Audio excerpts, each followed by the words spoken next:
Expectations of your second year of pharmacy school, also known as P2 year. Academically, your course load is much more higher difficulty. All the study material will mostly be new to you. There's going to be drugs you never heard of. You learn detailed mechanism of action. It's not just as simple as the drug class is antihistamine. But instead, you'll learn more details, such as first generation antihistamine like Benadryl can easily cross the blood-brain barrier and antagonize H1 receptors in central nervous system. Stuff like that. So everything you learn about the drugs, it's going to connect to how it works in the human body. Most students at this point will start to fail this year because the first year it should have been reviewed to keep everyone at the same base level of knowledge. And you're going to see people who failed the previous year who now are going to be in your class in your second year. So this will be blatantly obvious because these people that you see that are new, they're obvious because you see the same people every year during your first year. And then suddenly this new person just pops out of nowhere. So these students who failed one of their years, they're going to be respected less on group projects. And so most people, they're going to tend to avoid them because obviously they couldn't handle the workload.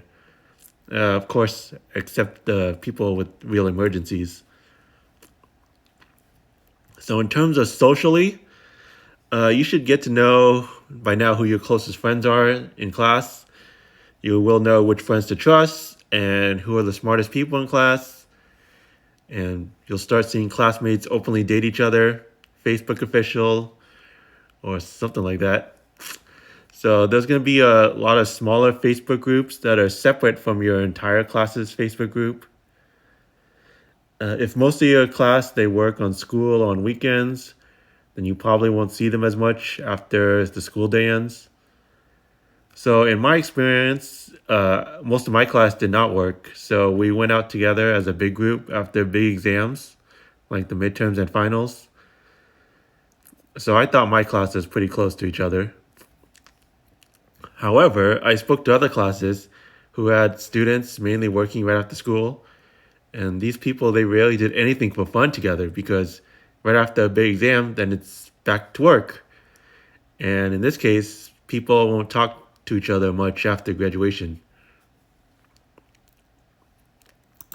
So in terms of work experience, so you'll start doing unpaid internships at retail pharmacies such as CVS or Walgreens or an independent pharmacy because you need a certain number of intern hours to graduate.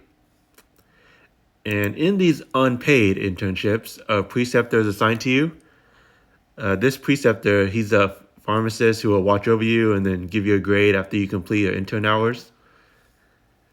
This interning, it should be relatively easy since your preceptor knows that this will be your first time interning. So as an intern, you have basically the same capabilities as an actual pharmacist, like counseling and getting prescriptions over the phone. So the typical 4-year pharmacy schools, they have you do your internship over the summer because that's when school's on a break. So in addition to unpaid internships, many students, they'll get a paid working job at community, which is retail pharmacies. Salary is like half of that of the actual pharmacist salary. So if you get paid $60 an hour as a pharmacist, intern, you expect $30 an hour.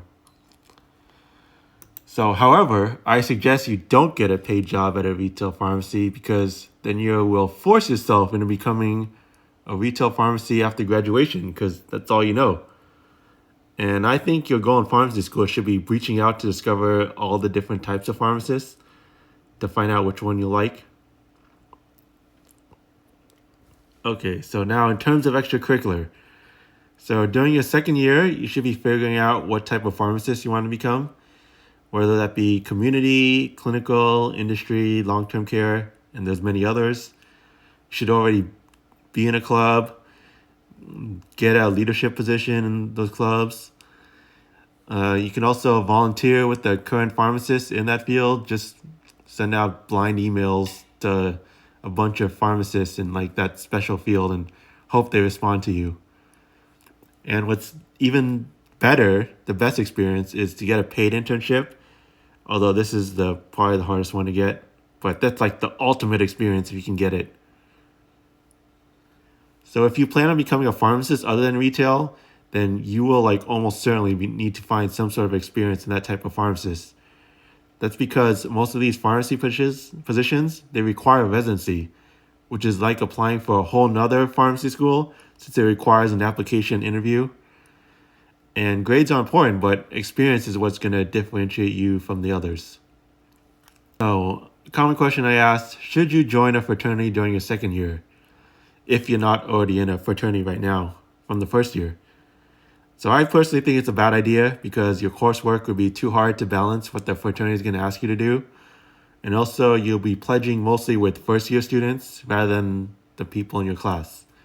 So I think it's not as fun and it's too hard to balance. So if you have any questions, I'll talk to them about them in another video. So please leave them in the comments. Thank you. Bye.